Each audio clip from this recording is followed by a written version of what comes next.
There's a great article out by Amanda Marcotte about the psychology of the Republican absolutism and intransigence in this government shutdown. And she basically makes 2 points.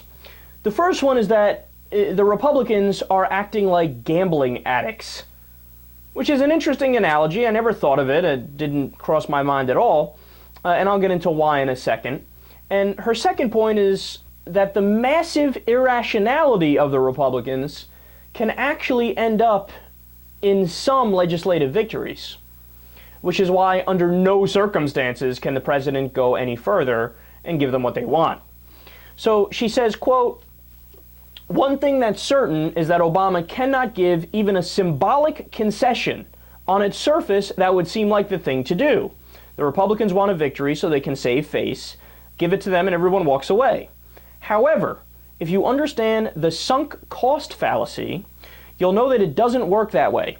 If someone who is in the mindset gets something in return on their investment, they often will feel more emboldened to hang in, hoping they can get full return on their investment." Now, that is a really good point. And they've actually done studies on this, and there's a chemical reaction that occurs in the brain of gamblers when they get those intermittent victories. So for example, you can go to the roulette table, or you can go play blackjack, and you can blow $400. But then you win a hand and you get back $162, let's say, and you get a rush. Dopamine, serotonin, just like a drug rush. And your thought process isn't, well, look, I net lost X amount of money. That's a bad thing. You don't do a rational calculation and use math. You go, oh my God, this was a big win. What if I win like this every single time? It'll be awesome. So that's what's going on in this negotiation with the Republicans. They dig themselves into this horrible hole where they don't know what they're doing. They're following their leader, Ted Cruz, like lemmings right off the cliff, right? Into a political fail, according to the polls, but also a policy fail because you're not going to get what you want. You're trying to defund a law that passed in 2009. That's not possible, right? And then if Obama gives them a little bit, say, oh, okay, let's go ahead and we'll get rid of the medical device taxes. Okay, there you go. We got a deal, right? But that won't make the Republicans, take a deep breath and go, well, good, now we could walk away. The same thought process that happens in a gambler will happen in them, where they go, well, maybe next time we can make a fake crisis, we'll do the same thing, and maybe we can actually get the full defund next time. So you give them an inch, they take a fucking mile. And that's a really smart way of looking at it. I never thought about it like that. She continues, quote, "You lose $100, but then you get back 10. Do you walk away? In most cases, no. Intermittent rewards and how they work on the brain just make this whole phenomenon worse. As someone who got sucked into Candy Crush, I can tell you right now, it's a demon on even the most determined rationalist to avoid the lure of intermittent rewards. It's actually better to give in right away every time they act than it is to say no sometimes and yes sometimes. That's how strong the pull of intermittent rewards is. If a gambler won every time they played, they would actually lose interest a lot faster than someone who wins sometimes and loses sometimes. But the good news is that consistent no's are just as and probably more discouraging to someone in the gambling mindset that Republicans are in. So she's saying the way that you do the right thing if you're the Democrats is say, you're fucking idiots, piss off.